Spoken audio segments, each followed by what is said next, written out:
Oh man, they are everywhere. Look at all these. What's up, guys? I'm Hunter Y with the Wildman Saga, and this series that I'm doing now is all about teaching y'all how to bowfish. If you caught my last video, it was all about getting set up with the proper equipment and what equipment you're going to need. This video is all going to be about bow fishing in creeks and how to be successful doing that. I'll start off by talking about some of the nuances of bow fishing and what you're going to need to know before going into it. And then I'm actually going to be taking you guys to one of the first spots that I started bow fishing and showing y'all how to put this information into practice and be successful.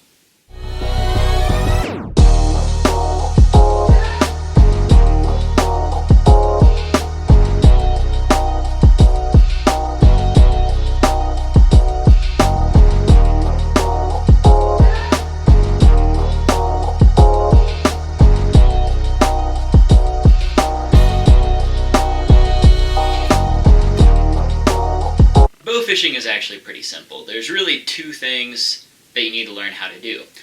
Find the fish and shoot the fish.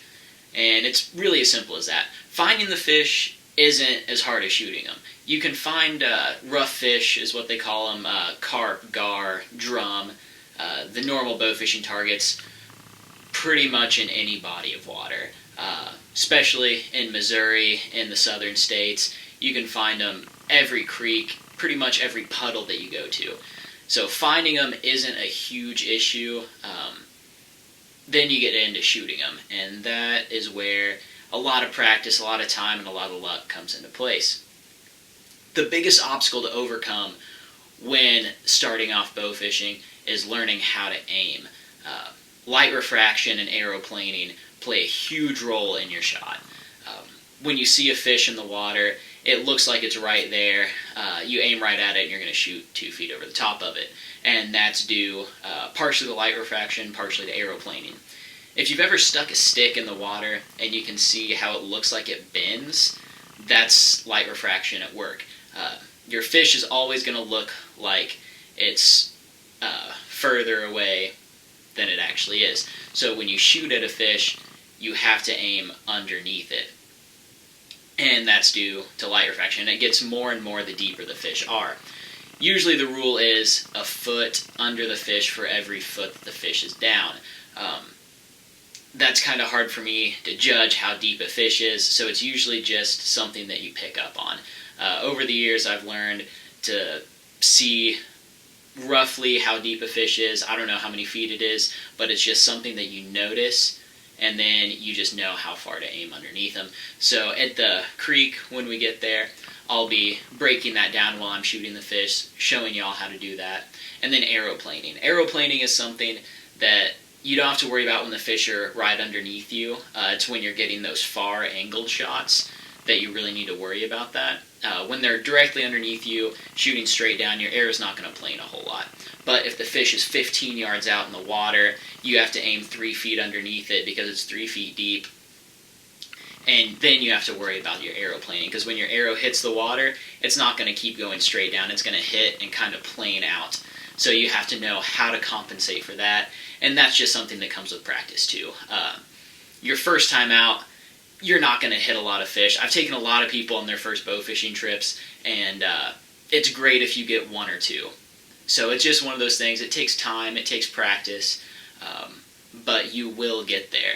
Alright, I think that's about enough explaining I can do here. Let's head out to the river, and I'll show you guys how to put all this into practice and hopefully get some fish. So the first thing you need to do when bow fishing is find the fish. Now, it's not hard to find a body of water that has some sort of rough fish, because there's not too many bodies of water on Earth that don't have at least some fish you can shoot.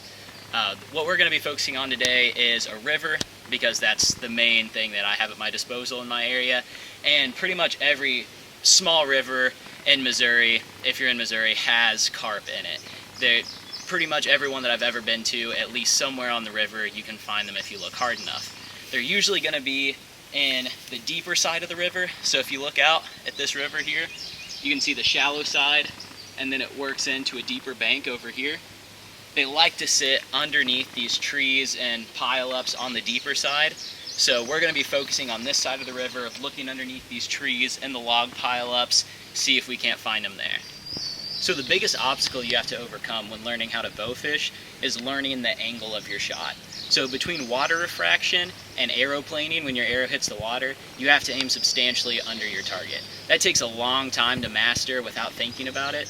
So you have to really concentrate when you're taking the shots to aim, most people say, about a foot underneath the fish for every foot they're underwater. It's kind of hard to judge, but eventually you'll get to where you can just shoot and not think about it and hit them a lot. But one thing to remember is you're gonna miss way more than you hit.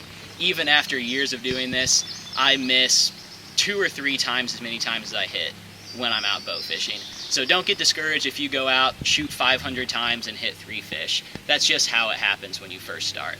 So right here, I'm gonna give you some examples of when fish are deeper, shallower, how to hit them, how to aim, because they're everywhere.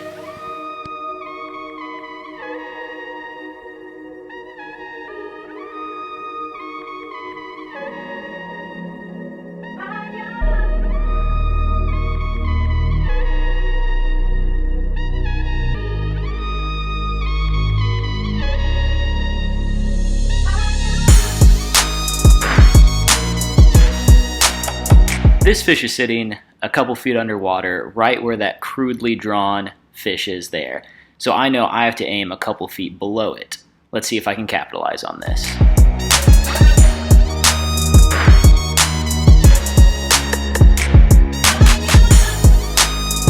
You can see that I had to aim a couple feet below it, and that may seem weird, but it ended up being a perfect hit, and I got the fish.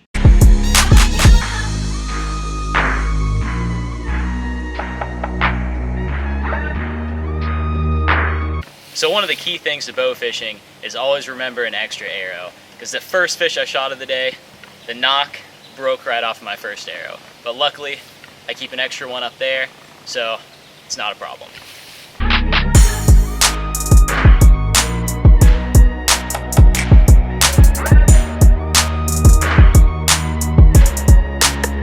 Sadly, my GoPro was at a bad angle, so you couldn't see the shot. But this was a very deep fish. It was sitting at about 3 to 4 feet deep, and I had to shoot so low that it was out of the shot. But you can see the angle that the arrow went up and hit the fish that was in the shot.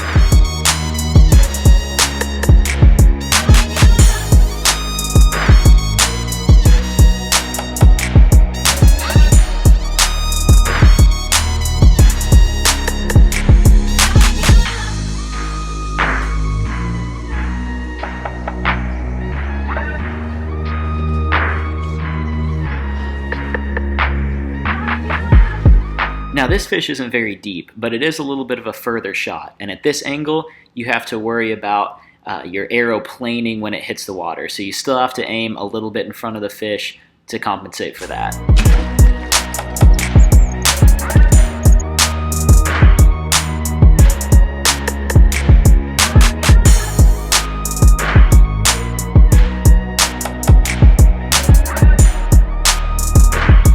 Now these are the shots you like. This fish is just a few inches under the water and almost straight down. So for these, you can just aim right at them, don't have to worry about anything, and you'll hit them every time.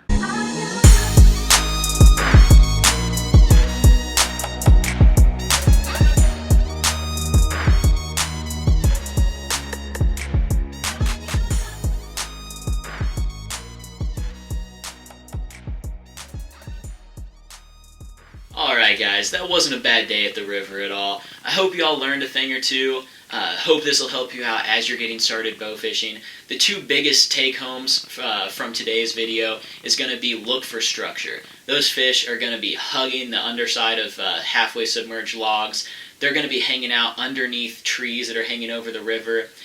Usually they're chilling on the deeper side of the river, so if you find a river that goes down into a slope, usually they're going to be hanging out there. They will come to the shallows, just going into circles, but they spend most of their time in those deeper little divots, so make sure you look there. And then the other piece is just practice aiming. That's going to be the biggest hurdle for everyone starting off bow fishing, and even me. You're going to miss way more than you hit fish starting off, and even now you're going to miss and hit about equal amounts of times once you get going. Bow fishing is one of those that you can't be discouraged by misses. You're going to miss a lot, but just keep at it and always stay safe.